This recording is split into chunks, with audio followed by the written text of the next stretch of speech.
Hello and welcome to InFocus. I'm Peter Banks-Kenny. For the past 40 years, the Berkeley Art Museum has featured works that span the artistic spectrum.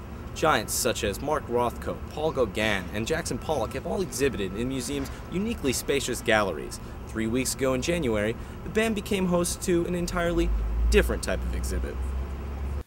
Entitled BAMscape, this massive orange installation was designed by local artist Tom Falders exclusively for the Berkeley Art Museum, where it will be showing for the next 2 years. We sat down with the museum's director and the driving force behind the project, Larry Rinder. I'm here with Larry Rinder, director of the Berkeley Art Museum and Pacific Film Archive. Larry, what is the BAMscape?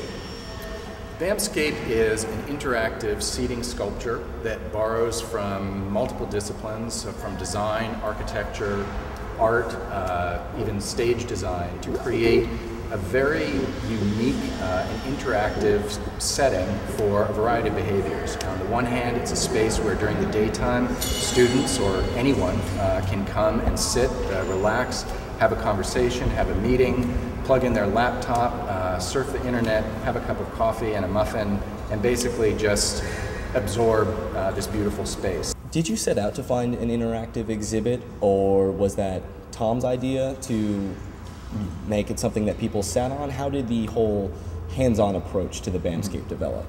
From the beginning, it was my intention that BAMscape be both something that was interesting to look at, either from close-up or from far away, from one of the upper galleries, for example, but also that it be an interactive form.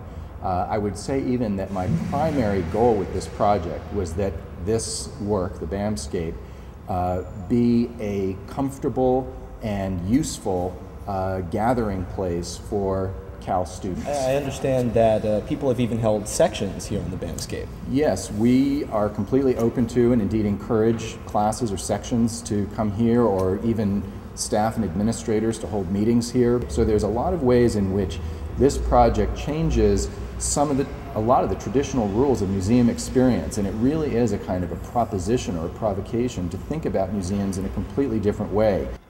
As the economic climate changes, what role do you think the museum should play in the artistic community and in a time where students are protesting on campus and they have questions about what their leadership is doing for them? What role can art and an art museum play in that?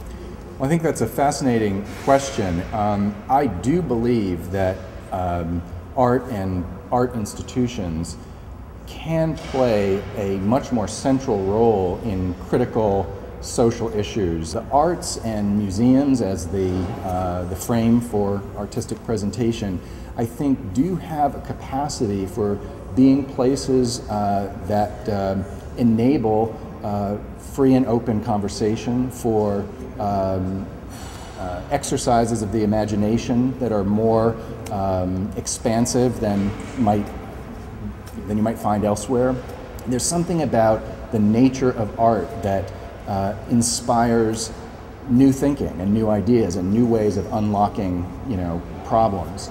So it's not to say that I want to, hold the next forum on the future of the university here in the museum, but I do think that the museum can inspire people to have more imaginative solutions. And I think the more that we are a destination for students, faculty, and staff to come here and be part of the museum, the better we'll all be. Larry Rinder, director of the Berkeley Art Museum, Pacific Film Archive, thank you very much. And BAMscape will be showing through November 2011? Yes, and do come, bring your friends. It's a great place to be. All right. Well, thanks so much for your time. Okay, my pleasure.